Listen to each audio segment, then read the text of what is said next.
Kami sering mengingatkan pendeta, Anda menamai Alkitab ini salah. Kalau Alkitab itu bentuk mufrad atau single. Ini kumpulan kitab-kitab. Kalau Alkitab itu mufrad, hanya satu kitab, padahal ini adalah kumpulan kitab-kitab. Seharusnya Al-Kutub. Jadi Anda menamai kitab sucimu aja udah salah. Kitab sucinya orang Kristen ini bukanlah firman Allah yang diberikan kepada Nabi Isa alaihissalam, melainkan catatan ucapan dan perbuatan Nabi Isa yang ditulis oleh orang yang tidak kenal Nabi Isa alaihissalam, dan ditulis di dalam bahasa Yunani, bukan bahasanya Nabi Isa. Bagian awal kitab Taurat Musa, bagian awal, kalau kita kan Al-Fatihah, yaitu kitab Kejadian Taurat Musa, ada cerita pada hari pertama Tuhan menciptakan langit dan bumi, siang dan malam. Itu hari pertama. Adapun matahari, bulan dan bintang dicipta pada hari keempat. Waktu itu saya usia 19 tahun waktu itu. Itu pengalaman pertama saya, malah debatnya itu di polisi, di kantor polisi. Nah, saya suruh baca yang ayat itu. Lebih dulu mana siang dan malam dengan matahari? Bisakah siang dan malam ada sebelum matahari tercipta? Ya, dia nggak bisa jawab. Apologet Islam termuda Indonesia memecah rekor berdebat dengan ratusan pendeta sejak usia muda. Siapakah beliau? Yakni Ustadz Masyhud SM. Usia 21 tahun berdebat melawan Pastor Dr. Siktus Situmorang di Gereja Katolik Probolinggo. Usia 25 tahun berdebat melawan Pendeta Herman Simanjuntak dari Nehemia Christian Center Jakarta. Debat di kantor Nehemia Christian Center. Founder Pendeta Suradi yang sering menghujat Islam dan akhirnya kabur ke Amerika Serikat. Usia 27 tahun berdebat melawan 13 pendeta yang dipimpin oleh Dr. Hotma Saur Parasiang Silitonga, didampingi oleh 12 pendeta yang semuanya sudah S2 Magister di Pusat Dakwah Islam Bandung, dan rentetan nama-nama pendeta yang lainnya. Nah, spesial di kegiatan pelatihan Kristologi Mualaf Center Nasional Hagia Sophia ini, beliau akan mengajar secara langsung tatap muka di hadapan kita. Ini adalah lukisan menakjubkan, lukisan indahnya Kabupaten Kepulauan Sangihe. Dilukis dengan sangat hati-hati dan diselesaikan selama berbulan-bulan. Dilukis oleh seniman yang pernah diundang langsung oleh Raja Salman. Dilelang dengan harga 10,5 juta saja, yang dananya 100% kami gunakan untuk pembangunan Masjid Terpadu Hagia Sophia, Kota Malang. Dan berdirilah benteng yang sederhana awal untuk mengabarkan kebenaran rahmatan lil alamin.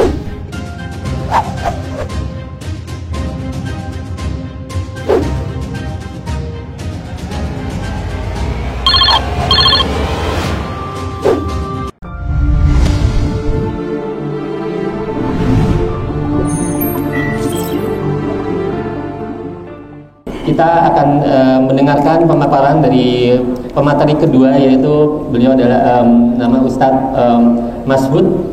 Ustadz Masyhud ini beliau berasal dari Sidoarjo dan beliau aktif ya, seorang pakar kristolog nasional yang sudah sejak lama beliau ini menekuni di bidang kristologi dan juga dialog antar agama. Kemudian juga beliau ini adalah ketua dari Abdullah Wasian Foundation yang meneruskan perjuangan dari Kristolog Nasional, jadi Bapak Abdullah Wasian. Dan beliau ini saat ini pun sudah banyak menulis buku. Salah satunya adalah berjudul Islam Menjawab Kristen, yang terbaru yang dari beliau. Ini diterbitkan oleh penerbit dari Abdullah Wasian Foundation. Dan insya Allah kita saat ini akan langsung mendengarkan pemaparan materi kedua, yaitu mengenal perjanjian baru. Jadi perjanjian baru, Bible perjanjian baru. Nah, nanti materi ini berlangsung insya Allah sekitar 2 jam kurang. Nanti akan 20 menit terakhir akan disediakan untuk tanya jawab, dan dimohon nanti pertanyaannya juga dibatasi, yang dari ikhwan dan akhwat nanti bisa mengajukan diri untuk bertanya, nanti akan dijawab oleh beliau sebagai materi. Dan silakan untuk Ustaz Abdullah Ustaz Masud untuk segera menyampaikan materinya. Silakan. Assalamualaikum warahmatullahi wabarakatuh. Bapak-bapak dan ibu-ibu serta saudara sekalian, mohon maaf, sebenarnya kami kesini itu rencananya membawa buku modulnya, tapi ternyata dari percetakan selesainya hari Jumat, padahal saya berangkat ke sini hari Kamis sore. Ya, tapi tidak apa-apa, insya Allah nanti bisa didapatkan nanti. Bukunya memang nggak tebal, hanya 458 halaman. Ini bukunya. Kenapa? Ya, yang tipis ya. Ya, nah nanti mohon maaf Ustadz Ipung untuk Bible-nya. Kita sekarang mencoba, biasanya kita memang sering menyebut ahli kitab, alkitab, dan lain-lain. Sebenarnya dulu kitab pegangan orang Kristen itu tidak pernah disebut Alkitab, dan tidak pernah dulu. Nah, mereka menyebutnya kitab suci gitu aja. Kalau orang Inggris Bible. Nah, mereka mengapa menyebutnya dengan Alkitab? Ini dalam rangka mengelabui umat Islam. Bapak-bapak yang usianya 55 ke atas masih ingat pada hari Kamis itu di TVRI ada mimbar agama Islam. Ya, ustadz atau kiainya penceramah muslim pakai songkok dan pakai baju batik.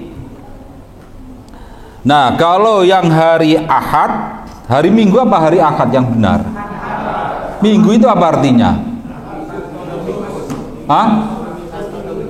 Domingos dari bahasa apa? Portugis, artinya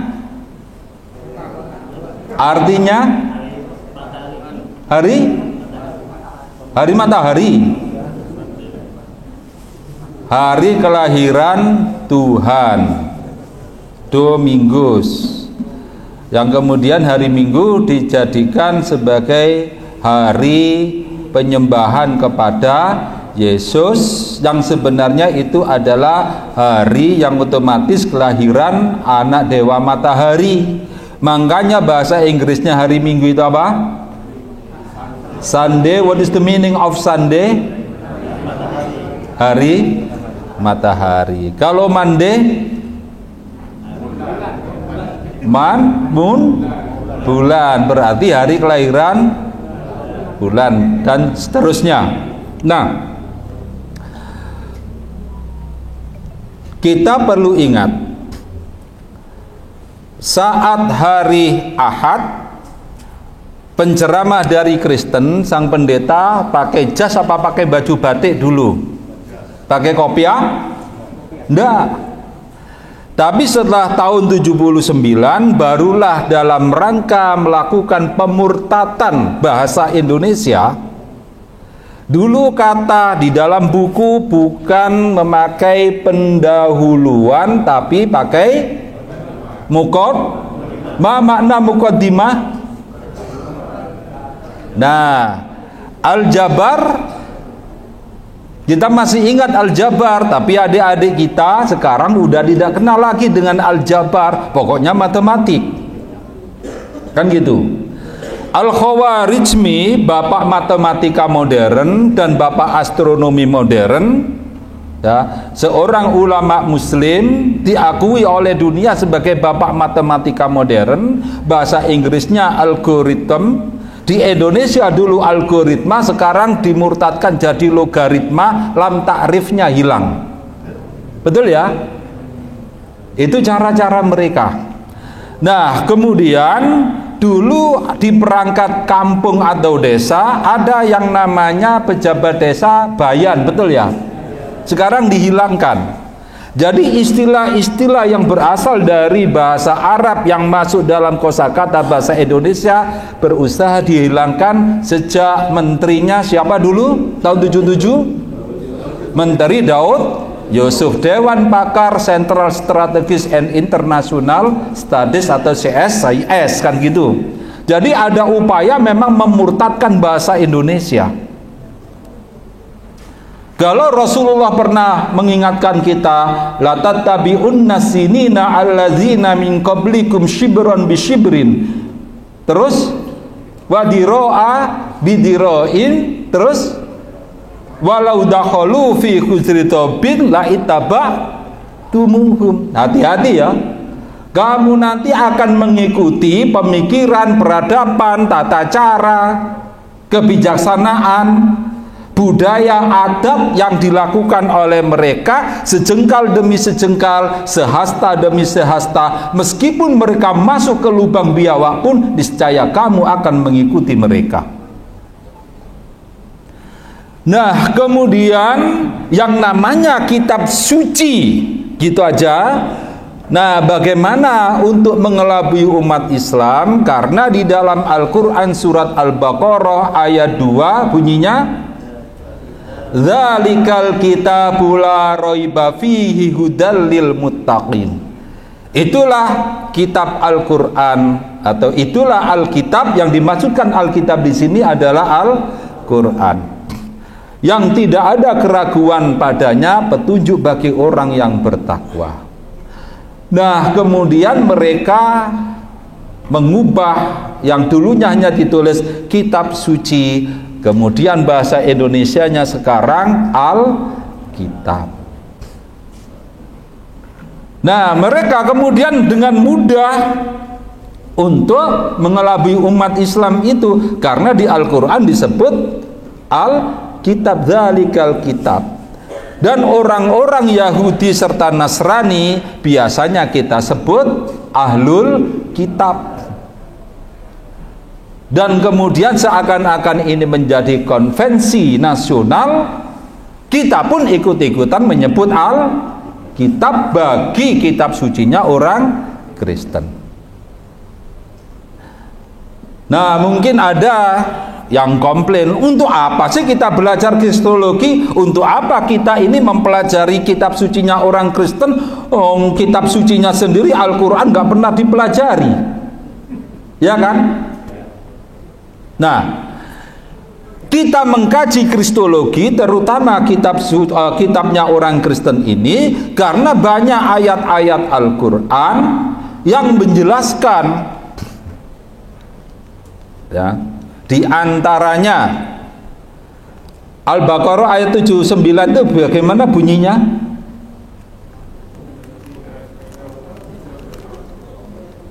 Bagaimana?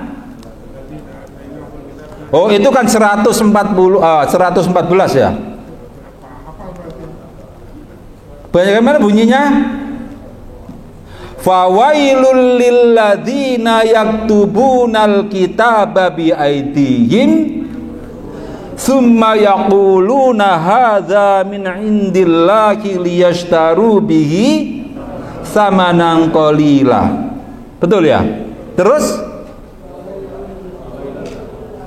fawailul katabat aydihim wa wailul lahum mimma yaksibun. Kan begitu kan? Saya yakin semuanya sudah tahu artinya kecuali yang belum. kecelakaan bagi orang-orang yang menulis ya kitab ya dengan tangan-tangan mereka sendiri, kemudian mereka mengatakan ini adalah firman Tuhan, kan gitu toh. Maka kecelakaan yang besar akibat ulah mereka, dan kecelakaan yang besar karena apa yang mereka lakukan. Lah terus bagaimana kita bisa membuktikan? Nah, ini ada kejadian benar yang menggemparkan Indonesia. Ketika ada seorang pendeta yang bernama Dr. Robert Walean, pendeta gereja Advent, tinggalnya di Koja, Jakarta Utara. Ya, setelah dialog dengan saya dan Pak Insan Mogoginta, kemudian dia mencoba mengacau umat Islam dengan di balik itu ada kekuatan besar ya. Dia melakukan rekayasa dengan membuat istilah agama Hanif.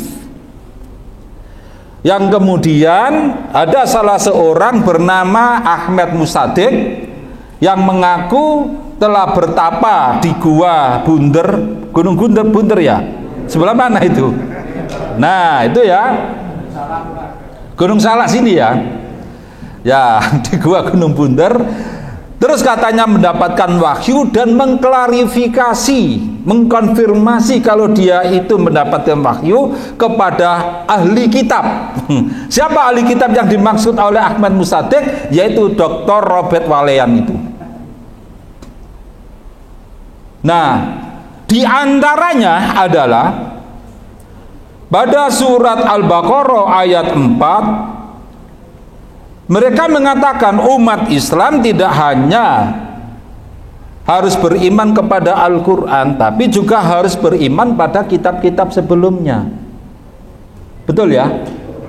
Walladzina yu'minuna bima unzila ilaika wa ma unzila min qablik wabil akhirati hum yuqinun. Dan orang-orang atau diantara karakter orang yang bertakwa itu adalah beriman kepada Al-Quran dan kitab-kitab sebelumnya, yaitu Taurat dan Injil.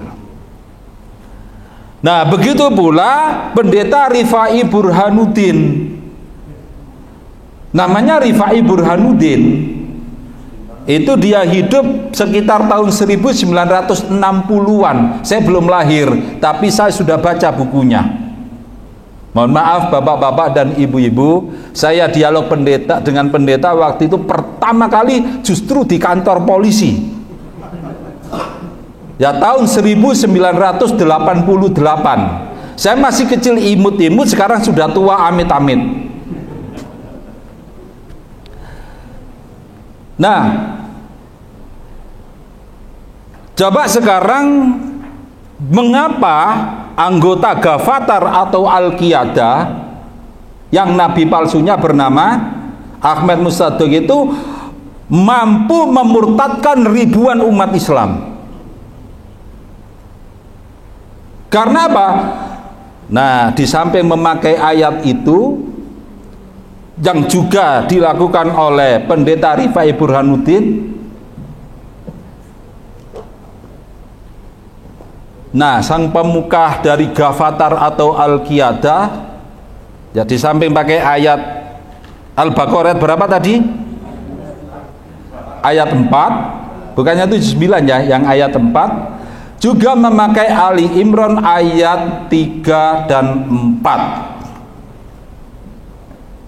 Yang bunyinya, ada yang hafal? Insya Allah semuanya hafal kecuali yang belum. Bagaimana?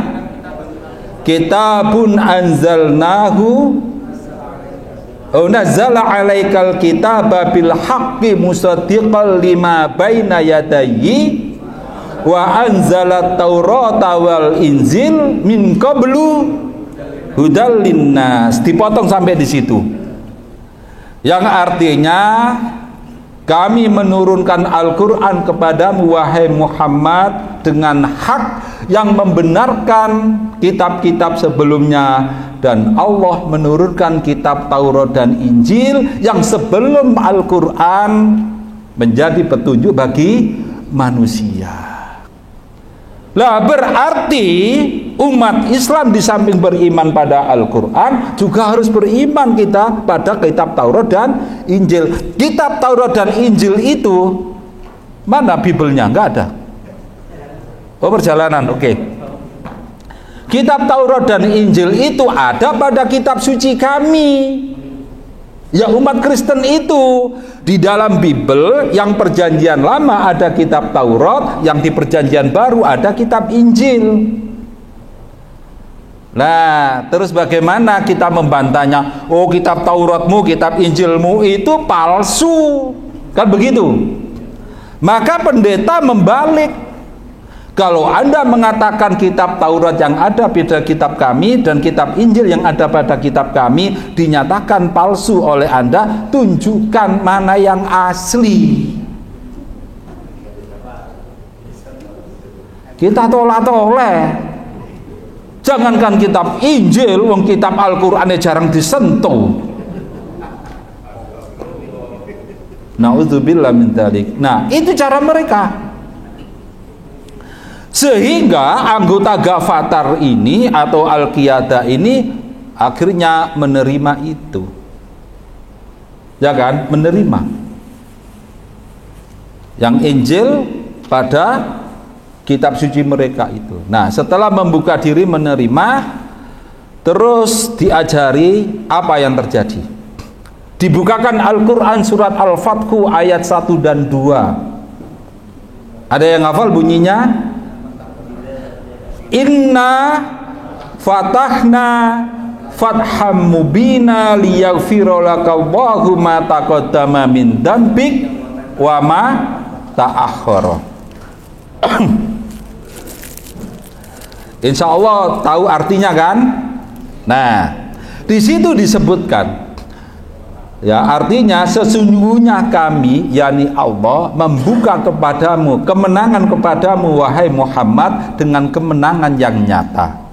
Liyaghfira lakallahu ma taqaddama min dzambik wa ma ta'akhkhara, supaya Allah mengampuni dosa-dosamu baik yang dulu maupun yang akan datang. Lah, katanya pendeta Suradi yang divonis mati sama Ketua FUI Jawa Barat, Kiai Haji Atian Alidai, tahun berapa? Lupa ya. Nah, pendeta Suradi mengajari kader-kader pendetanya dengan mengatakan, nah, coba di Al-Quran sendiri disebutkan bahwa Nabi Muhammad itu diampuni dosa-dosanya baik yang dulu maupun yang akan datang. Kalau diampuni dosa-dosanya berulang kali, berarti Nabi Muhammad itu berdosa berulang kali. Kalau berdosa berulang kali, berarti Nabi Muhammad itu sering tidak benar. Kalau tidak benar, untuk apa diikuti? Beda dengan Yesus. Pada Injil karangan Yohanes pasal 16 ayat 14. Oh maaf, pasal 14 ya.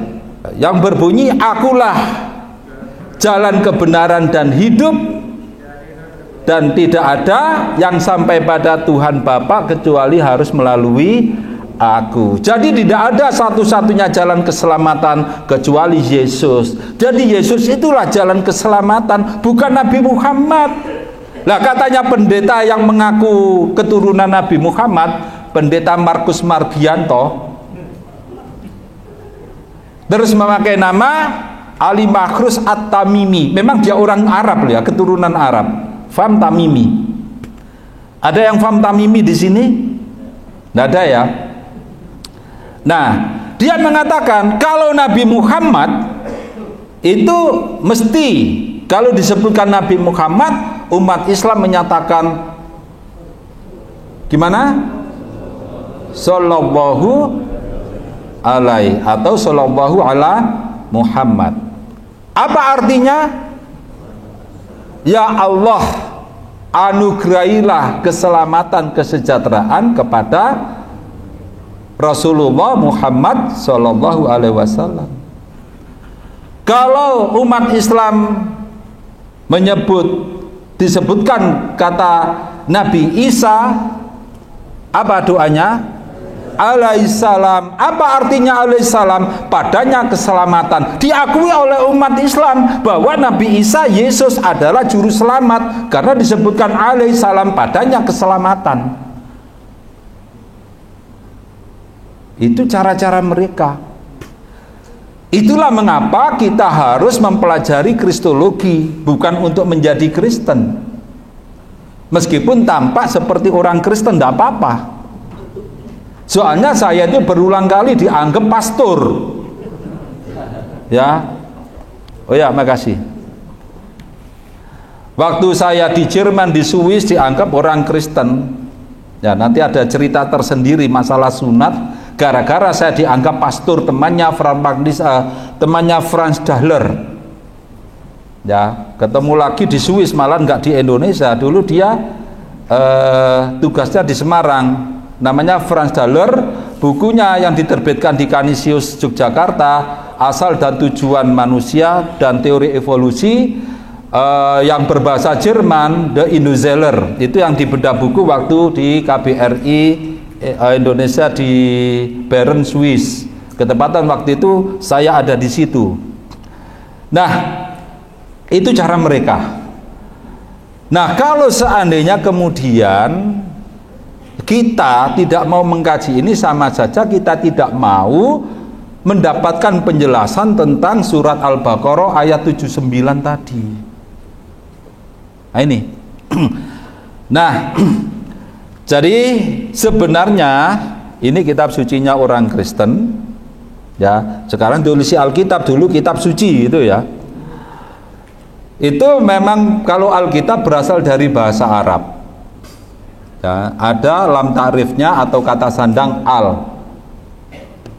Dan ini kalau bahasa Inggrisnya adalah the Bible. Bible itu diambil dari bahasa Latin tabiblia. Tabiblia itu bentuk jamak, artinya kumpulan kitab-kitab. Ya. Nah, memang ini kumpulan kitab-kitab. Ada kitab perjanjian lama, ada kitab perjanjian baru. Kitab perjanjian lama itu terdiri dari ini dan itu, kitab perjanjian baru dari ini dan itu nanti. Nah, seharusnya kami sering mengingatkan pendeta, Anda menamai Alkitab ini salah. Kalau Alkitab itu bentuk mufrad atau singular. Ini kumpulan kitab-kitab. Kalau Alkitab itu mufrad, hanya satu kitab, padahal ini adalah kumpulan kitab-kitab. Seharusnya Al-Kutub. Jadi Anda menamai kitab sucimu aja udah salah. Paham ya? Nah, itu.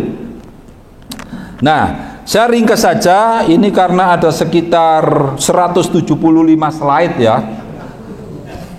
Kitab sucinya orang Kristen itu dibagi menjadi dua bagian. Ada perjanjian lama, ada perjanjian baru. Nah, kitab perjanjian lama itu ada beberapa versi. Ada versi Protestan, ada versi Katolik, ada Kristen Ortodoks Timur, ada Kristen Ortodok Oriental. Loh, Oriental itu kan artinya ketimuran. Kenapa kok ada dua? Nanti ada bedanya. Ya. Nah, kemudian kitab perjanjian baru pada umumnya memang tidak ada perbedaan. Nanti ya, kalau ikut lagi nanti kita tunjukkan bahwa sebenarnya ada beberapa versi kitab perjanjian baru. Nah, sekarang ini saya tidak menjelaskan tentang perjanjian lama lebih jauh. Nanti itu bagiannya Ustadzah Etika Nur, bukan bagian saya ya. Nah, saya hanya menjelaskan sedikit aja yang perjanjian lama. Bagi orang Yahudi, perjanjian lama ini adalah sebenarnya kitab sucinya orang Yahudi. Tapi orang Yahudi menolak istilah perjanjian lama. Sebab sampai sekarang kitabnya orang Yahudi ini masih diberlakukan oleh mereka, terutama hukum-hukum yang ada di Taurat Musa. Ya. Lah sebaliknya orang-orang Yahudi menyatakan bahwa kitab perjanjian baru itu adalah kitab yang sesat dan menyesatkan. Bukan saya yang katakan ya, itu orang Yahudi. Kitab Taurat dibagi menjadi 5. Kitab Kejadian, kitab Keluaran, kitab Imamat, kitab Bilangan, dan kitab Ulangan. Nah, itu banyak sekali, nanti bisa itu. Nah, adapun kitab Perjanjian Lama yang Protestan, nah, yang merah, nggak kelihatan ya, yang merah itu 5, itu yang Taurat Musa. Nah, mereka menyebutnya biasanya Perjanjian Lama ini nggak mau disebut Perjanjian Lama, tapi mereka menyatakan Tanakh. Tulisannya Tanakh, bacanya Tanakh. Ya, Taurat, Nebiim, tulisannya Ketubim, tapi bacanya Ketubim. Ya, Ketubim. Bapak-bapak dan ibu-ibu sekalian, kalau ada im itu artinya jamak ya. Jadi kalau Nebiim itu artinya Ambiya atau Nabiyun, ya, nabi-nabi. Ketubim artinya kitab-kitab, bahasa Arabnya kutubun. Ini bahasa Ibraninya ya, Tanakh itu. Nah, selanjutnya ya, berarti ini ada berapa kitab Perjanjian Lama itu?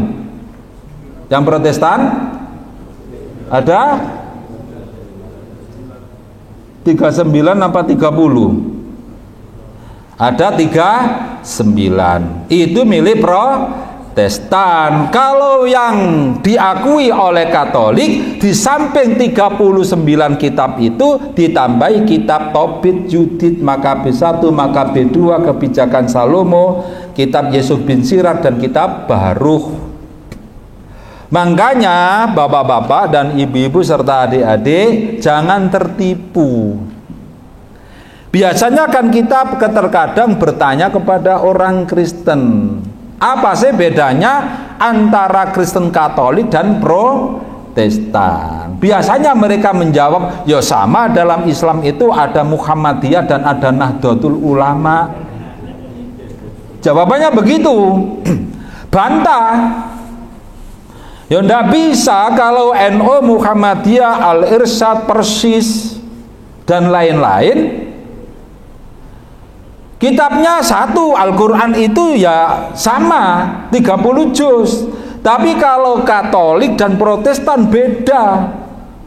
Milik Katolik Perjanjian Lamanya lebih banyak daripada milik Protestan. Nah, ini jadi jangan terkecoh ya, tidak sama. Ya, katanya sama seperti di Islam ada NU, Muhammadiyah. Enggak, mereka satu kitab, sama. Ya. Nah, kalau Kristen ini juga ada ya, kitab Perjanjian Lama bagi Kristen Ortodok Timur sama dengan Perjanjian Lama Katolik ditambah dengan 1 Esdras, kemudian 3 Makabe, 3 Esdras, dan 4 Makabe. Jadi ya banyak variasi. Nah, ini tadi ayatnya ya, bagi umat Islam memang ada perintah, tapi kitab suci yang mana kan gitu ya. Terus tentang Taurat Musa ya, itu ada 2 versi yang berbeda isinya. Contohnya jadi ada 2 yang itu ya, ada versi Samaria, ada versi Masoret. Sebenarnya kemudian muncul yang versi Septuaginta yang terjemahan dari bahasa Ibrani. Oh ya, yang perjanjian lama itu berbahasa Ibrani, yang perjanjian baru itu berbahasa Yunani. Padahal Nabi Isa berbahasa Aram. Tadi kan sudah dijelaskan oleh Ustadz Christopher Kainama kan, mengapa itu kok bisa terjadi, ada bahasa Ibrani juga ada, terutama untuk Kristen yang pakai bahasa Yunani itu kenapa? Nah, bapak-bapak dan ibu-ibu sekalian, kitab perjanjian baru terdiri dari 4 Injil, kemudian 13 surat kiriman Paulus, kemudian ada surat kiriman Petrus, Yakobus, kemudian juga ada surat kiriman Yohanes, Yudas, dan lain-lain. Nah, lalu bagaimana umat Islam tentang kitab Taurat dan Injil? Ini catatan. Umat Islam memang beriman kepada kitab Taurat dan Injil. Kalau Taurat yang diimani oleh umat Islam adalah firman Allah yang diberikan kepada Nabi Musa alaihissalam. Umat Islam beriman kepada kitab Injil, yaitu firman Allah yang diberikan kepada Nabi Isa alaihissalam. Adapun kitab Taurat yang ada di kitab sucinya orang Kristen ini dan juga yang dipegang oleh Yahudi, itu problem dan tidak bisa disebut sebagai firman Allah. Mengapa? Yang tadi kan terjadi perubahan-perubahan, di antaranya bagian awal kitab Taurat Musa, bagian awal, kalau kita kan Al-Fatihah, yaitu kitab Kejadian Taurat Musa. Ada cerita pada hari pertama Tuhan menciptakan langit dan bumi, siang dan malam. Itu hari pertama. Adapun matahari, bulan dan bintang dicipta pada hari keempat. Nah, itulah ketika saya bertemu pertama kali dengan seorang pendeta bernama Dr. William Stewart Moll, pendiri Sekolah Tinggi Teologi Evarta, ya, sebelah barat Juanda, Surabaya. Waktu itu kan ketemu di kepolisian. Asalnya polisi itu bergurau. Ya, waktu itu ada saya. Katanya sang polisi itu, ini Arafat ketemu Paulus, ketemu Paus gitu. Sang pendeta ini sebenarnya kan dia minta izin perpanjangan tinggal di Indonesia. Akhirnya saya mengatakan, actually I'm student of Theology University. Terus dia kaget, so you are Christian? Saya jawab, no, I'm still Muslim. Kaget dia, why? Ya, akhirnya saya katakan, because I still talk about Christianity. Akhirnya dia mengatakan, maybe I can help you to explain about Christianity. Ternyata dia ambil Bible bahasa Indonesia. Saya suruh baca, lah polisi-polisi kaget. Ternyata sudah tadi itu debat orang dua ini. Waktu itu saya usia 19 tahun waktu itu. Itu pengalaman pertama saya, malah debatnya itu di polisi, di kantor polisi. Nah, saya saya suruh baca yang ayat itu. Lebih dulu mana siang dan malam dengan matahari? Bisakah siang dan malam ada sebelum matahari tercipta? Ya, dia nggak bisa jawab. Dengan wajah merah, ngomongnya macam-macam. Akhirnya polisi bilang, mohon maaf, tadi itu saya gurau tadi itu. Kantor polisi itu netral. Kalau dialog jangan di kantor polisi. Saya jawab, halus, siapa yang memulai tadi? Kan polisi sendiri, saya bilang gitu. Itu pengalaman. Jadi ayat itu pengalaman pertama kali saya buka kitab Taurat Musa bagian pertama perjanjian lama ini salah sudah. Ya, bagian terakhir yang Taurat Musa bagian terakhir itu kan kitab Ulangan. Itu pun juga problem karena apa? Diceritakan bahwa yang pasal 34 ayat 5 sampai 6 bunyinya, maka ini kitab Taurat Musa ya, bagian terakhir Taurat Musa. Bunyinya, maka matilah Musa hamba Tuhan itu. Ia dikubur di tentangan Bet Peor dan tidak ada orang yang tahu kuburnya sampai hari ini, sampai menulis ayat itu. Bani Israel dan penulisnya tidak tahu kuburnya Nabi Musa alaihissalam. Nah, siapa penulisnya? Macam-macam para penafsir Bible itu. Ada yang mengatakan sebenarnya waktu itu yang menulis itu ya Musa sendiri sebelum mati, sambil menangis karena diberitahu oleh Allah bahwa dia akan mati gitu. Tapi nggak masuk akalnya apa? Tidak ada yang tahu kuburnya sampai hari ini. Lah, kadang pendeta itu untuk menafsirkan memutus kalimat berikutnya. Pun di situ ada disebutkan tidak ada orang yang tahu kuburnya sampai hari ini. Berarti bukan Nabi Musa penulisnya. Apa mungkin generasi 50 tahun setelah kematian Nabi Musa? Juga tidak mungkin. Kalau selisih 50 tahun masih tahu. Buktinya apa? Saya sendiri. Saya yatim piatu, usia 4 tahun saya ditinggal ibu saya, usia 7 tahun saya ditinggal wafat oleh ayah saya. Sekarang saya usia 58 tahun. Kalau seandainya ibu-ibu, ya, bapak-bapak ke Surabaya naik pesawat turun di Juanda, nggak mungkin kalau ke Surabaya turun di selain Juanda loh ya. Turun di Juanda, kampung halaman saya itu 4 kilo dari lapangan bandara Juanda itu. Nah, bapak-bapak tanya, Ustadz, mana kubur bapak dan ibu Ustadz? Dengan tepat saya nunjukkan, meskipun sudah 51 tahun yang lalu, ini kubur ayah saya, ini kubur ibu saya. Lah, sedangkan penulis Taurat ini menyatakan tidak ada orang yang tahu kuburnya sampai hari ini. Berapa tahun? Ratusan tahun. Nggak ada yang tahu.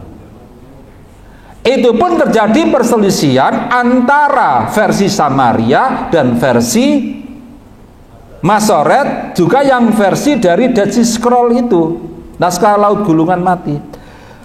Kalau yang ada di sini disebutkan dan dikuburkannya, nya-nya itu n-nya itu besar, berarti maksudnya dan Musa, Nabi Musa dikubur oleh Allah. Ya. Adapun yang versi Samaria, dan mereka menguburkan Musa. Mereka itu siapa? Bani Israel. Sekarang siapa yang mengubur? Nah, itu. Jadi itu bukti ya bahwa Taurat ini jelas ini bukan firman Allah. Lalu bagaimana dengan kitab-kitab Injil, 4 Injil? Makanya ini saya kasih judul Kitab Injil versus Kitab Kisah Yesus. Nah, tadi saya katakan bahwa umat Islam beriman kepada kitab Injil. Injil yang diimani oleh umat Islam adalah firman Allah yang diberikan kepada Nabi Isa alaihissalam. Adapun kitab Injil yang ada dalam kitab sucinya orang Kristen ini bukanlah firman Allah yang diberikan kepada Nabi Isa alaihissalam, melainkan catatan ucapan dan perbuatan Nabi Isa yang ditulis oleh orang yang tidak kenal Nabi Isa alaihissalam. Dan ditulis di dalam bahasa Yunani, bukan bahasanya Nabi Isa. Mohon maaf, Angkat tangan yang bisa bahasa Jawa, angkat tangan. Banyak kan? Oke. Suatu hari Jawa Pos, tahu koran Jawa Pos ya? Dulu Dahlan Iskan, mantan Menteri BUMN. Suatu hari ada kecelakaan truk, di depan ada mobil sedan warna putih baru keluar dari dealer. Dulu plat putih berarti baru kan gitu, beda dengan sekarang loh ya, baru. Terus mobil truk ini mundur nabrak sedan itu.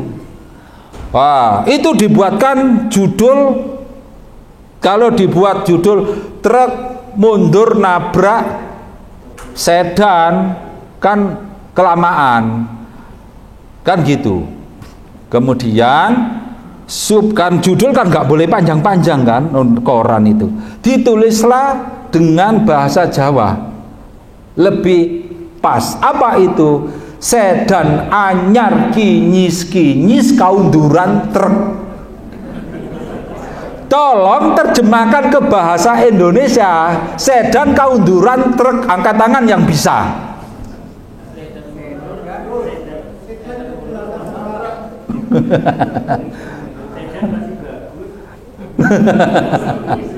Nah, beda rasa kan? Tidak bisa. Bagaimana kalau bahasanya Nabi Isa, ucapannya yang bahasa Aram, kemudian kitab sucinya bahasa Yunani? Nggak nyambung. Antara Jawa dan bahasa Indonesia saja nggak nyambung kok. Ketika Pak Harto mundur, dia bilang, aku gak jadi presiden, gak paten. Tolong bahasa Indonesia kan gak paten.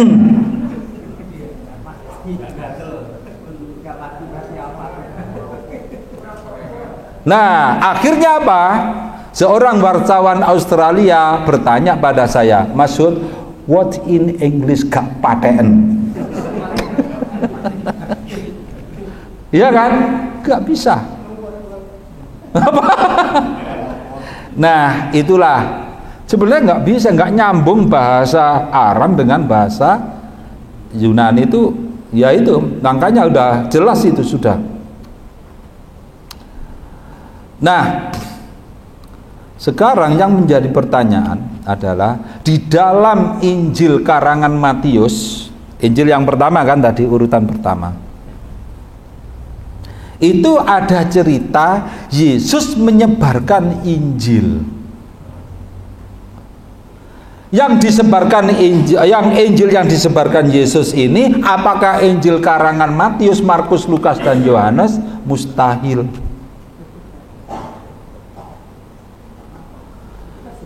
Nah, biasanya orang-orang Kristen kan kita mengatakan bahwa Injil sekarang itu adalah catatan ucapan Yesus, kan begitu, bukan firman Allah. Nah,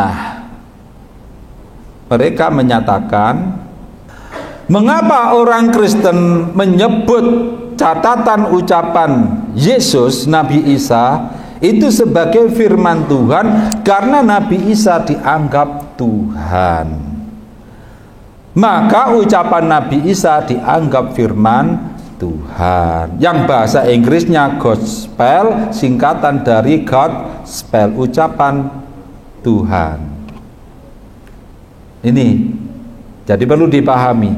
Tetapi perlu diketahui, menurut 76 pakar kitab suci Kristen yang tergabung dalam lembaga penelitian ya kitab-kitab suci Kristen, yaitu Injil Matius, Markus, Lukas, Yohanes, ditambah bandingannya Injil karangan Thomas.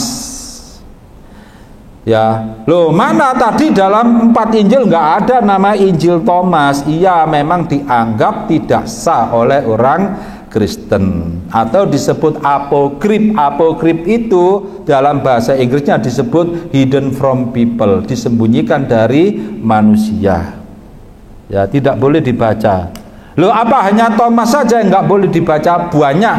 Ada 47 Bible yang dilarang dibaca. Kitab 47 Injil ataupun surat-surat yang dilarang dibaca oleh orang Kristen, termasuk Injil karangan Barnabas. Tapi orang Kristen sekarang membuat fitnah bahwa Injil karangan Barnabas itu ditulis oleh umat Islam pada abad ke-16 Masehi. Padahal dalam daftar Decretum Gelasianum yang muncul pada abad ke-4 Masehi jelas ada Injil Barnabas yang termasuk dilarang untuk dibaca. Menurut Ensiklopedia Britannica, tahu ya Ensiklopedia Britannica ya? Sekarang harganya saya nggak tahu, tapi yang jelas itu 1 lemari penuh. Mungkin sekarang sudah menjadi 40 jilid. Dulu tahun 90-an itu harganya 3,5 juta. Sekarang mungkin ya 40 jutaan lah. Nah, dalam Ensiklopedia Britannica itu disebutkan bahwa sampai sekarang orang belum pernah menemukan naskah Injil Barnabas yang ditulis pada abad pertama, kedua, dan ketiga. Dan abad keempat sudah ditemukan dan sekarang tersimpan di Museum Turki. Abad keempat itu Nabi Muhammad sudah ada apa belum? Nabi Muhammad lahir tahun berapa? 571, berarti abad ke-6, selisih 2 abad. Dan di situ di Injil Barnabas memang banyak nama-nama Nabi Muhammad disebutkan di situ. Nah, itu nanti kita kaji lebih jauh. Yang ini saja karena ini sebagai pengantar ya. Jam berapa ini? Oh, masih kurang lama ya. Berarti santai aja kalau gitu. Iya. Ini masih pengantar loh ya Pak ya. Belum masuk materi, sampai kena materi ini puyeng nanti. Oke, pelan-pelan aja. Nah, bisa dibilang ya, Injil yang diimani oleh umat Islam adalah firman Allah yang diberikan kepada Nabi Isa. Adapun Injil yang ada di sini di Bible ini yang masuk di Perjanjian Baru, ini adalah catatan ucapan Nabi Isa atau Yesus. Lah mengapa kok disebut Injil atau firman Tuhan? Karena Nabi Isa dianggap oleh mereka sebagai Tuhan, maka ucapannya dianggap sebagai firman Tuhan ya, karena dia dianggap Tuhan tadi. Tapi menurut 76 pakar kitab suci Kristen dalam bukunya yang berjudul The Five Gospels, ternyata disebutkan itu hasil penelitian dari 76 pakar kitab suci Kristen kaliber internasional yang tergabung dalam lembaga penelitian yang bernama Jesus Seminar. Hasil penelitian mereka diseminarkan, hasil seminarnya dibukukan, nama bukunya The Five Gospel, Injil karangan Matius, Markus, Lukas, Yohanes ditambah dengan Injil Thomas sebagai perbandingannya. Nah, mereka sepakat menyatakan ya pada halaman 5 buku itu 82% the word ascribed to Jesus in the Gospels were not actually spoken by him. 82% ayat-ayat yang terdapat pada kitab Injil itu yang katanya itu adalah ucapan Yesus, ternyata tidak pernah diucapkan oleh Yesus. Kalau dalam bahasa mustalahul hadis ini disebut hadis dhaif apa maudhu? Maudhu artinya hadis berapa persen? Nah, saya tunjukkan 4 Injil itu, ini Matius ya. Nah, Matius, Markus, Lukas, Yohanes. Nah, ini tanpa Thomas, 4 Injil loh. Hanya tebalnya segini. Lah kalau 82% itu ternyata maudhu atau palsu, ya anggap saja ini 100 halaman dikurangi 82 halaman. Itulah. Itu menurut dari 76 pakar kitab suci Kristen. Jadi ini yang saya katakan, meskipun di depan pendeta, ya ini apa adanya. Ya, saya katakan real bukan pendapat, tapi real itu dari mereka sendiri. Kalau itu pendapat saya, sejak dulu saya ditangkap polisi. Itu memfitnah kan, atau melecehkan agama. Sebab jangan sampai mereka membalas saya karena saya pernah melaporkan ke polisi 41 pendeta yang melecehkan menghujat Al-Quran di Kota Batu, Malang. Itu saya laporkan 41 pendeta masuk penjara, dihukum 5 tahun penjara. Nah itu tadi ya sudah berapa? Sudah nggak asli kan? Nah ini nggak asli, ini pun ada problem lagi apa? Naskah ini, tulisan Injil yang naskah pertama itu disalin oleh para penyalin. Nah ini tolong kita juga perlu menyadari kalau orang-orang Yahudi itu memakai tradisi tulisan, ya, memakai tradisi tulisan. Apa yang terjadi memang biasa ditulis. Terkadang melakukan pemalsuan, ya, data-data itu. Sedangkan orang Arab meskipun satu rumpun bukan tradisi tulisan tapi tradisi lisan. Kalau orang Indonesia, nah masyarakat Indonesia dibagi 2, masyarakat baca dan masyarakat dengar. Ya, kalau membeli buku harganya 50.000 malas, ya kan? Padahal kalau dia membaca buku dia banyak dapat ilmu. Tapi mendengarkan pengajian, biaya transportnya 100.000, ya datang. Meskipun pengajiannya itu ceramahnya banyak pelawaknya, betul ya? Meskipun habis 100.000, karena apa? Lebih suka mendengarkan daripada membaca. Makanya nggak usah heran apa yang dikatakan kiainya, ustadznya sudah dinyatakan sebuah kebenaran yang tidak usah diganggu gugat. Ya kan? Oh katanya kiai saya begitu kok. Betul kan? Tapi tidak membandingkan. Karena memang kita tradisi apa? Dengar, bukan tradisi baca. Nah, orang-orang Yahudi, orang Kristen itu tradisi tulisan. Dan bukan seperti sekarang mau kepingin ini buku, ya ingin cetak 1000 dalam waktu sehari ya selesai. Tapi dulu menyalin.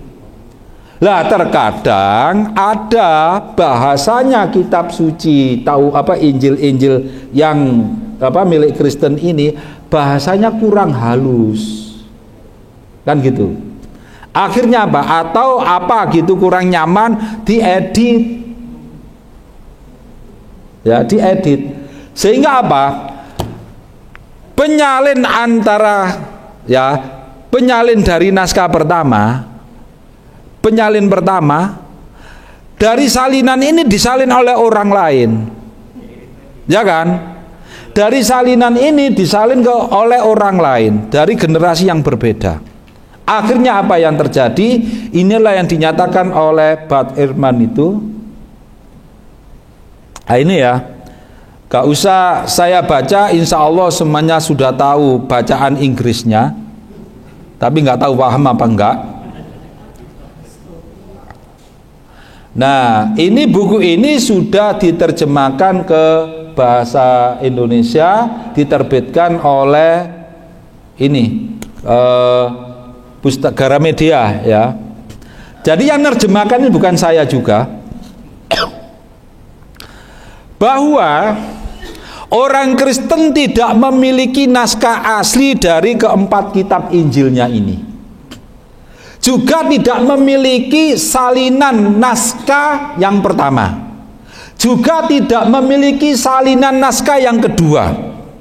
Juga tidak memiliki salinan naskah yang ketiga. Dan satu naskah disalin beberapa orang, kadang masing-masing orang editannya berbeda. Sampai hati-hati loh ngetik ya, antara N dan B itu jejer ya. Betul ya? Kejadian ini beneran di Jawa Pos. Dulu almarhum Agus Sunyoto, dulu wartawan Jawa Pos, terakhir jabatannya di PBNU itu sebagai lembaga seni dan budaya, ketuanya dia. Lah Agus Sunyoto menulis ramalan kitab suci tentang Nabi Muhammad. Lah Agus Sunyoto itu menulis N-nya itu besar, Nabi Muhammad, N-nya tulis besar, diganti oleh editor bahasanya yang bernama Yuli Setiaputra. Tapi di koran itu bawakan mesti ada tim editing siapa namanya, ditulis singkatan Yuli Setiaputra, ditulis Yosep. Jadi seperti Kristen, dia ngetik karena udah terbiasa tangannya, tampaknya dia kepreset, N diganti B. Orang Ampel Surabaya yang mayoritas Arab itu marah.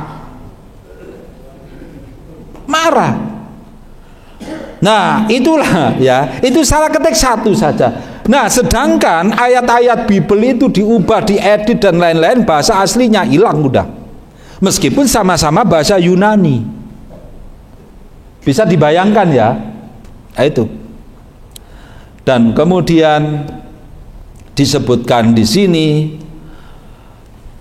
tempo penyalinan itu yang sekarang ini itu dari salinan disalin, disalin, baru ketemu naskah yang kemudian diterjemahkan ke bahasa Indonesia ini, maupun yang Yunani sekarang.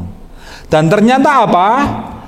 Bart Ehrman, seorang pakar perjanjian baru, juga mengatakan, maafin terjemahnya dari itu ya, dari buku yang diterjemahkan, diterbitkan oleh Gramedia ya. Saya nggak nerjemahkan, ya biar orang-orang tahu. Dari salinan-salinan itu berbeda satu dengan yang lain. Sama-sama salinan ya, saling berbeda. Dan bagian yang berbeda berjumlah ribuan. Ya. Salinan-salinan itu berbeda satu dengan yang lainnya dalam begitu banyak bagian, sehingga kita bahkan tidak tahu berapa banyak perbedaan yang sebenarnya ada. Meskipun hal itu lebih mudah dipahami dengan perbandingan berikut.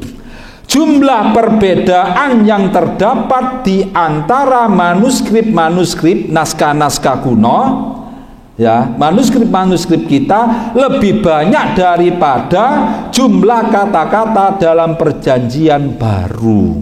Jumlah kata-kata dalam Perjanjian Baru itu jumlahnya setebal ini.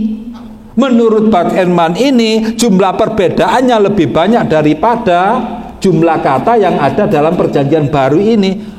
Berapa jumlahnya nggak tahu kita, saking banyaknya parah.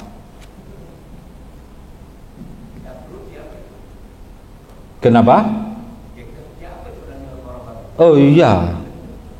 Nah, jadi paham ya mengapa kita ini harus belajar kristologi. Ya ini manfaatnya. Ini masih menjelaskan dari ayat ini, wa minhum ummiyuna la ya'lamunal kitaba illa amaniya wa inhum illa yadunnun.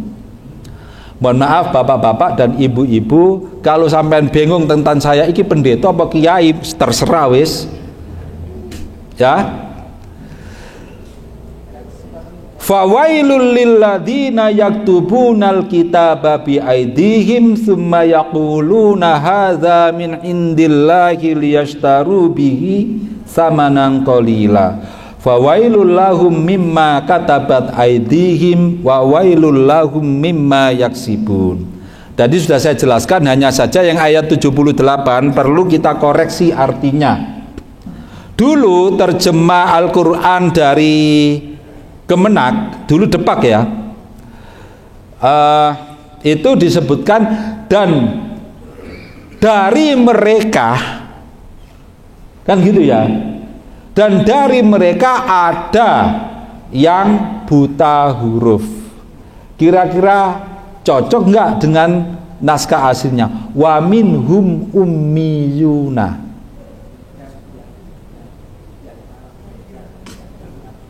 Secara letterlock memang seakan-akan betul, tapi maksudnya di situ dan dari kalangan mereka itu banyak yang ummi, bukan dan dari kalangan mereka ada yang ummi, yang buta huruf, enggak, malah banyak yang buta huruf. Dari kalangan mereka itu banyak yang buta huruf ya. Mereka tidak mengetahui kitab sucinya, kecuali hanya dongengan bohong belaka dan mereka hanya duga-duga. Jadi yang dari Yahudi sendiri, ayat-ayat kitab sucinya Yahudi itu ya hanya karangan banyak ya. Contohnya apa? Contohnya tadi ya. Terus diantaranya lagi ada ayat yang jelas nggak masuk akal itu. Apa? Ayat di kitab Kejadian pasal 21 itu ya, tentang Nabi Ismail dan ibunya. Kalau di sini disebutkan, di kitab ini disebutkan diusir oleh Nabi Ibrahim ya. Nabi Ibrahim ngasih kirbah ya, di situ tulis kirbat. Kirbah itu adalah tempat air, kantong air yang terbuat dari kulit hewan. Nah, Nabi Ibrahim naruh kirbah berisi air di bahunya Hajar. Terus Nabi Ismail yang usia sekitar 17 tahun juga ditaruh di bahunya Hajar. Kira-kira gak sempal dah. Anak usia 17 tahun digendong oleh mamanya, dan jarak antara Hebron dan Beersheba itu sekitar 40 kilo. Kan gak masuk akal loh itu. Dan itu tertulis di sini. Apalagi tentang Promised Land ya, tanah perjanjian yang sekarang katanya itu kan jalur Gaza Palestina, itu kan tanah hak kami, warisan dari perjanjian antara Allah dengan bapak kakek moyang apa nenek moyang Nabi Ibrahim. Itu kan ngawur itu ya. Insya Allah di Sentul City buku kami ada 1000 judul, 1000 buku itu khusus untuk Zionisme. Insya Allah lebih dari 1000 lah. Tapi mau saya boyong ke Surabaya, sudah lama di Sentul City ya, khusus itu tentang Zionisme. Lah kayak Monik siapa itu namanya? Ya saya tertawain aja dia itu. Memang di Indonesia ini memang namanya Christian Zionis, orang Kristen Zionis ya, 99% Kristen Zionis ya. Jadi itu dikatakan oleh Al-Quran. Jadi kalau kita mengkaji tentang Kristologi, itu sebagai upaya kita mendapatkan penjelasan dari sebagian ayat-ayat Al-Quran yang berkaitan dengan kitab suci Yahudi dan Kristen ya.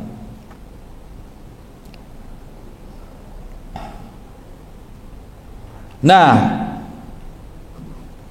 ini kalau penjelasannya Bad Ahman ini ya, tadi bahasa Inggrisnya ya, ini yang bahasa Indonesia terjemahan dari itu. Buku sangat penting bagi orang-orang Kristen masa awal. Tidak berarti bahwa semua orang Kristen bisa membaca buku. Malah sebagian besar orang Kristen masa awal, sebagaimana sebagian besar orang-orang lain di seluruh kekaisaran Romawi, termasuk orang Yahudi, buta huruf. Dan kita ingat dalam sejarah Eropa, ketika Eropa sudah dikuasai oleh Kristen, itulah yang disebut dengan the Dark Age, masa kegelapan. Mayoritas mereka semakin hari, semakin bulan dan tahun, mereka bertambah banyak yang buta huruf. Ketika Islam berada di Andalusia, orang-orang Kristen Eropa belajar ilmu pengetahuan ke umat Islam Andalusia, barulah disebut the Enlightenment, masa pencerahan, Renaissance. Dan banyak kosakata bahasa Inggris, terutama bahasa Portugis, bahasa Spanyol, bahasa Prancis mengadopsi istilah-istilahnya dari bahasa Arab. Ya banyak. Nah, jadi inilah, ya, mohon maaf, ini bukan tulisan saya. Ya, ini tulisan seorang pakar kitab suci Perjanjian Baru, dan penerjemahan dan penerbitannya bukan milik orang Islam tapi milik Gramedia. Itu milik siapa? Milik Katolik, ya kan? Toko Gramedia di sini terbesar di mana? Times Square. Oh, Botanic Square. Ya, ya ini. Jadi saya katakan ini, mohon maaf, saya hanya menyampaikan, ini bukan saya yang mengatakan, ya jelas ya. Bapak-bapak berhak untuk menyampaikan ini juga. Ya, lah kalau ada yang bertanya, kamu kok berani mengatakan? Bukan saya yang mengatakan, ini loh bukunya ada. Nah, ini yang terjemahan, gambar yang naskah bahasa Inggris sama bahasa Indonesia sama. Ya, nih. Ya, saya singkat saja, soalnya tinggal sedikit. Kalau di dalam bagian terakhir kitab suci Kristen, yaitu kitab Wahyu, bagian terakhir ya. Nah, penutupnya Bible ini. Ini bunyinya panjang. Ini ya, saya singkat aja kesimpulannya. Ayat penutup kitab ini, kesimpulannya satu, orang yang menambah perkataan-perkataan pada ayat-ayat Tuhan pasti akan mendapatkan malapetaka. Dua, orang yang mengurangi perkataan-perkataan pada ayat-ayat Tuhan niscaya akan diambil dari pohon kehidupan dan dari kota kudus. Bukan kota kudus Jawa Tengah loh ya. Maksudnya kota kudus itu mana? Kota Al-Quds. Kota Al-Quds itu mana?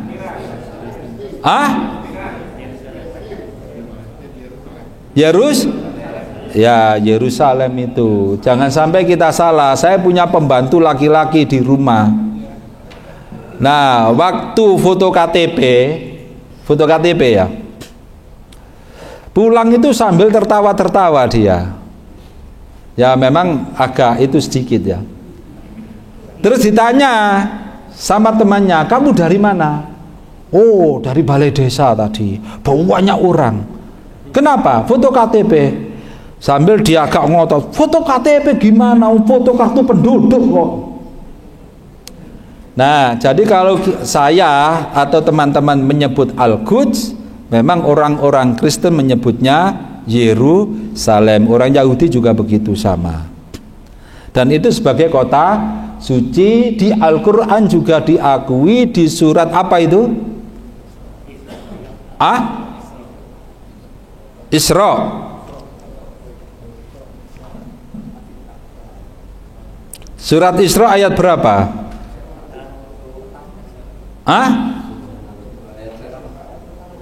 Itu kan cerita tentang Isra-nya Rasulullah, yang menyebutkan Allah menetapkan bagi Bani Israel sebuah kota suci. Surat Lupa atau memang nggak tahu ya?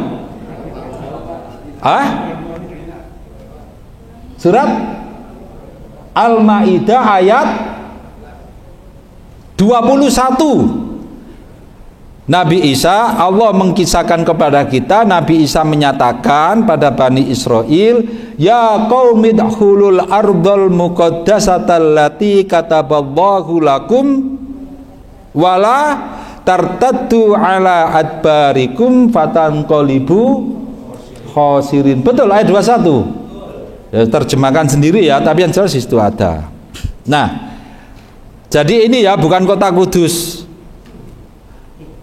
Jawa Tengah ya. Memang di kota Kudus Jawa Tengah itu masjidnya juga Masjid Al-Aqsa sebagai serambi dari kota Kudus Al-Quds di Palestina itu. Kalau Aceh sebagai serambi kota Mekah. Jadi sama punya serambinya. Nah, kitab kisah Yesus, mereka menyebutnya kitab Injil karangan Matius, Markus, Lukas, Yohanes, yang ayat-ayatnya 82% bukan sabda dan perbuatan Yesus, ternyata masih ditambahi lagi dengan ayat-ayat baru oleh penyalin dan penerbit Alkitab. Contohnya penambahan kitab Markus tentang halalnya makanan yang haram. Maaf ya, di masjid saya nampilkan gambar babi.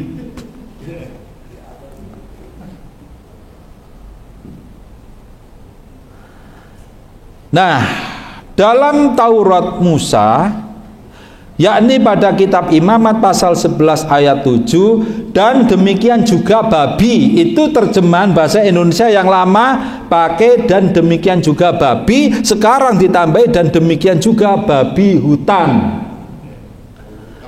Karena memang berkuku belah, yaitu kukunya bersela panjang tetapi tidak memamah biak, haram itu bagimu. Ya, di kitab Ulangan juga disebutkan mirip.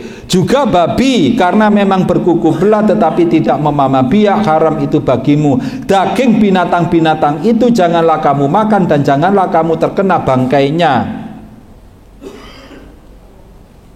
Nah, sudah ya, itu ya, paham ya, bahwa kalau di dalam Taurat Musa, meskipun sampai sekarang orang Yahudi tetap mengharamkan makanan yang bernama babi. Nabi Isa alaihissalam yang mereka sebut Yesus bersama murid-muridnya tidak pernah makan babi dan tidak pernah menghalalkan makanan babi. Tidak pernah. Nah, suatu hari ini ada cerita di dalam kitab suci mereka ini. Menurut adat istiadat Yahudi,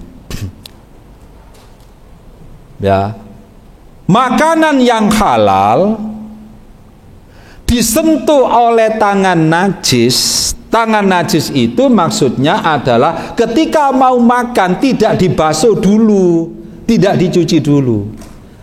Lah, meskipun makanannya halal, disentuh oleh tangan yang tidak dibasuh dulu, maka tangannya adalah tangan najis, menyentuh makanan yang halal, maka makanan yang halal ini berubah jadi najis. Ini adatnya Yahudi, bukan ajaran Nabi Musa. Beda ya? Nah, beda. Nah, tapi Nabi Isa itu karena sebagai mustaddiq. Mustaddiq itu apa artinya? Yang membenarkan, yang meluruskan, terus apa lagi? Yang memurnikan. Nabi Isa itu punya berapa jabatan? Sebagai utusan Allah dan sebagai Al-Masih. Ya, nanti ketika membahas tentang proses Yesus dipertuhankan, itu nanti kita jelaskan. Nah, Nabi Isa menyatakan makanan yang halal disentuh oleh tangan tanpa cuci dulu, tangan ini tidak najis. Dengan menyentuh makanan, makannya juga tidak najis, boleh dimakan. Nah, ini ada cerita ahli Taurat ya datang menemui Yesus. Yesus tampak makan tanpa cuci tangan dulu, makan dengan murid-muridnya. Lah kata ahli Taurat ini, Yesus makan tanpa cuci dulu, najis itu, makanannya najis, haram, nggak boleh dimakan. Nah, terus muncul ayat ini.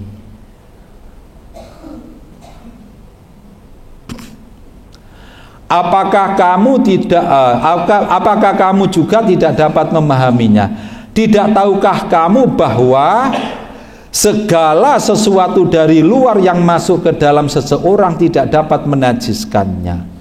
Karena bukan masuk ke dalam hati tetapi ke dalam perutnya lalu dibuang di jamban. Nah, terus dikasih kesimpulan, dengan demikian ia menyatakan semua makanan halal.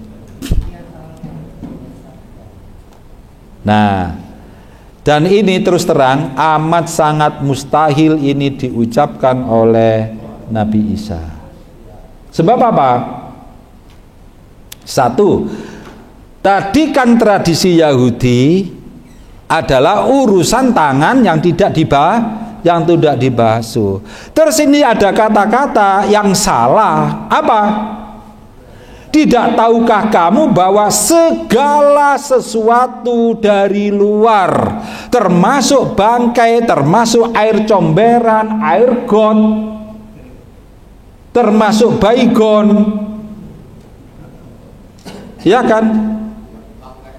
Kan segala sesuatu, everything, ya. Atau kullu syai'in, segala sesuatu. Jelas ini salah. Tidak mungkin Nabi Isa yang mendapatkan bimbingan dari Allah ucapannya salah. Ya, ini segala. Nah, apalagi ditinjau dari sisi psikologi, jelas salah. Makanan punya pengaruh besar. Ya. Ingat bahwa Rasulullah, ada hadis yang meriwayatkan pada waktu Rasulullah bersama dengan sahabatnya di tengah-tengah masjid lagi bercengkrama, anak-anak di luar bermain, ada mainan anak itu masuk ke masjid, ya, dekat para sahabat itu, tidak ada anak-anak yang berani masuk kecuali anak satu, bapaknya ada di situ, di masjid itu. Anak itu masuk, Rasulullah menyatakan anak itu adalah anak haram. Hati-hati bapak-bapak dan ibu-ibu, ya. Kenapa ini disebut anak haram? Bapaknya di situ ya kaget, hatinya. Nah, akhirnya dia segera pulang menegur istrinya. Bu, anakmu kamu kasih makan apa? Tadi Rasulullah menyatakan bahwa anak kita itu anak haram. Tengkar antara suami istri, akhirnya tidak terima, mengadu ke Rasulullah. Terus Rasulullah mengatakan, singkat ceritanya, coba kamu ingat-ingat, anak ini kamu kasih makan apa dulu? Kata bapaknya, nggak pernah. Ingat-ingat lagi, baru nyengir dia. Iya Rasulullah, waktu ibunya itu nyidam, waktu hamil nyidam anak kambing. Saya nggak punya uang, anak kambing orang, saya sembelih, saya kasihkan istri saya. Nah, hati-hati bapak-bapak, ibu-ibu, ya. Untuk masalah memang makanannya halal tapi cara dapatkan haram, bahaya juga gitu loh, ya. Apalagi urusan tanah, hati-hati loh ya, masalah waris jangan nakal, lebih baik mengalah, itu lebih dapat berkat dari Allah. Yang nakal mesti hidupnya ya nggak karu-karuan lah, ya. Sering ini terjadi, ya. Nah, ini bisa paham ya tentang ini ya. Jadi ini mustahil. Jadi memang mereka itu membuat ayat. Mengapa mereka membuat ayat ini? Gara-gara setelah Nabi Isa tidak ada, terdengarlah oleh orang-orang non-Yahudi yang terbiasa sudah menyembah kepada anak-anak dewa. Tadi Ustadz Kainama insya Allah sudah memberikan penjelasan, ya. Kalau di Al-Quran juga memberikan penjelasan surat At-Taubah ayat 30, ya. Wa qalatil yahudu Uzair ibnullah.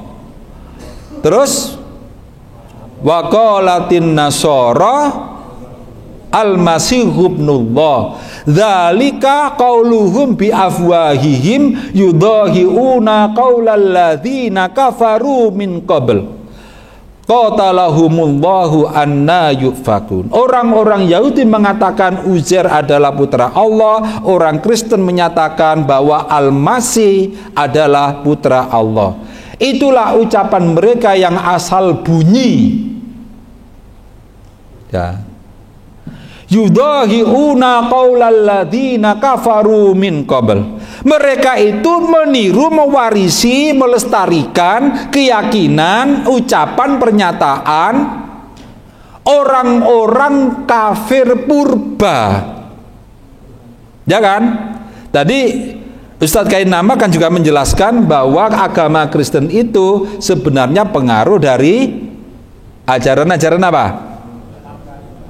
Nah, Nabi Isa setelah tidak ada, saya nggak menjelaskan Nabi Isa masih hidup atau sudah mati, nanti kembali ya. Pokoknya Nabi Isa waktu itu tidak ada, sudah nggak ada. Terdengarlah berita di luar Yahudi bahwa di Yahudi ada, ya, anak dewa, yang kemudian disebut dewa itu, ada orang yang bisa menghidupkan orang mati, mata buta bisa melihat, sakit kronis bisa sembuh. Maka orang-orang yang terbiasa menyembah anak dewa dan dewa-dewa itu menganggap Nabi Isa adalah anak dewa, kan gitu. Maka Nabi Isa yang disembah ini menjadikan mereka mengalami kontradiksi dan ironi. Apa kontradiksinya? Nabi Isa, Yesus beserta murid-muridnya, sahabatnya, semuanya sunat, ya, sunat. Adapun penyembah-penyembah Yesus sudah tidak terbiasa sunat, ya kan? Nah, apa yang terjadi? Dibuatlah oleh Paulus ayat larangan sunat. Galatia pasal 5 ayat 2. Suatu hari ada bedah buku ini. Tadi saya cerita ke bapak-bapak dan ibu-ibu. Suatu hari pada hari Sabtu tanggal 20 Agustus tahun 2011. Waktu itu pagi saya jalan-jalan ke kota yang indah di Swiss, namanya kota Luzern itu, bagus indah, ya. Lah, sopir saya bilang, waktu sudah siang, bilang, Pak Masud pulang ke Wisma KBRI ataukah ke kantor KBRI? Saya tanya balik, ini kan Sabtu, kantor kan libur. Terus dijawab, ada bedah buku. Memang sopir saya sudah tahu kalau saya ini disebut kutu buku apa tikus buku ya? Kutu buku ya. Ada bedah buku. Siapa? Apa? Buku apa? Bukunya seorang pastor yang dulu pernah bertugas di Indonesia, di kota Semarang. Dia lebih dulu bisa bahasa Jawa daripada bahasa Indonesia. Namanya Frans Dahler. Kalau Frans Magni, ya memang sebaya dengan Frans Magni Suseno. Kalau Frans Magni Suseno bisa bahasa Indonesia dulu. Ini dari Swiss. Kalau Frans Magni kan dari Jerman. Kalau Pastor Leo itu dari Belanda, tinggal di Bandung. Nah, ini ya, usai bedah buku, dia mendekati saya, tampaknya dia ingat-ingat lupa pada saya. Karena wajah saya dulu lonjong, sekarang bunder. Saya didatangi, disalami sambil tertawa. Lah, waktu bedah buku dia mengatakan, meskipun saya pastor, saya sudah menikah. Pastor kan nggak boleh menikah. Tapi dia menikah dengan wanita Palembang bernama Francisca dan sudah punya anak satu. Nah, usai bedah buku, dia mendekati saya katakan, "Pastor, tadi kan ngomong dulu tidak menikah, sekarang sudah menikah. Nah, sekarang kan belum, maaf ibu-ibu ya, sekarang kan belum sunat. Bisa jadi besok sunat." Apa jawabannya? Sunat itu higienis dan menyehatkan. Oleh karena itu saya sarankan pemuda-pemuda Kristen untuk sunat. Saya bertanya lagi, kalau pastor menyuruh pemuda Kristen sunat, kapan pastor sunat? Jawabannya, saya kan sudah tua. Yang muda-muda saja yang sunat. Ini ceritanya.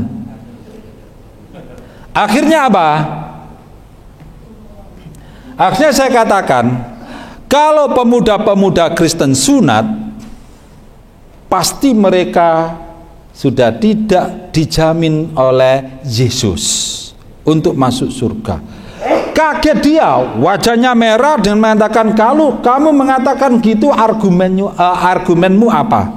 Saya jawab, menurut Galatia pasal 5 ayat 2 disebutkan, "Aku Paulus mengatakan kepadamu, jikalau kamu menyunatkan dirimu, maka Kristus sama sekali tidak berguna bagimu." Wajahnya tambah merah dengan mengatakan, "Apa itu Paulus? Siapa itu Paulus? Persetan itu Paulus. Yang penting sunat itu higienis dan menyehatkan." Ucapan pastor lo ini, pastor senior. Ya. Akhirnya apa? Istrinya kepala konselornya itu bernama Taufik Raudi, rumahnya sekarang di Jakarta. Istrinya yang namanya Bu Nurul mendekati kami terus mengatakan, "Pak Fran," namanya kan Fran Daler, "sampean sunat, masuk Islam, masuk surga. Nah, nanti sore bisa ikut pengajian." Pengajiannya di mana? Di Wisma KBRI. Tadi kan kantor KBRI, sekarang Wisma KBRI tempat kami tidur. Ada pengajian.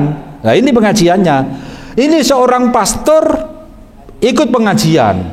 Asalnya duduknya itu sebelah sana ada kursi. Karena dia tua, karena dia Kristen, merasa diri saya menjauh aja. Akhirnya saya jemput dia. Saya taruh di ini jamaah pengajiannya. Ya, banyak orang di sini. Ya mohon maaf ada yang nggak berjilbab karena datang dari tempat kerja langsung ikut pengajian. Apa tema pengajiannya? Judulnya kesalahan kitab suci Kristen. Makanya tegang semua itu. Ya ini tegang itu. Wah, yang Islam tegang, yang Kristen juga tegang waktu itu. Nah, saya enak aja, soalnya apa? Saya sudah terbiasa dialog. Santai aja. Oh, saya ungkapkan tuh kesalahan-kesalahan kitab sucinya, termasuk ayat tambahan tentang ayat babi itu. Nah, karena penyembah Yesus, penyembah Nabi Isa sudah terbiasa makan babi, sedangkan yang disembah yaitu Yesus atau Nabi Isa dan para sahabatnya tidak makan babi. Terus bagaimana? Dibuatkanlah ayat itu tadi. Nah, sementara itu dulu, insya Allah kita nanti bisa bertemu pada waktu dan gelombang yang berbeda.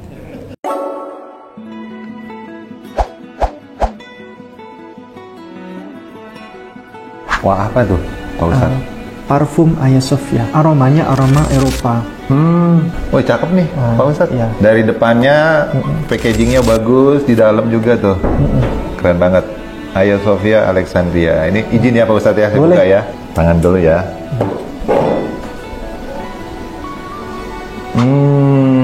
Seger banget. Ini beda nih, campuran ada lemonnya tapi kalem tapi gimana ya, elegan gitu loh Pak Ustadz. Iya, itu bisa bertahan sampai 8-12 jam. 30 mili buat kita kalau traveling. Hagia Sophia Alexandria. Wah, ini harus ini punya nih pemirsa nih, ya kan?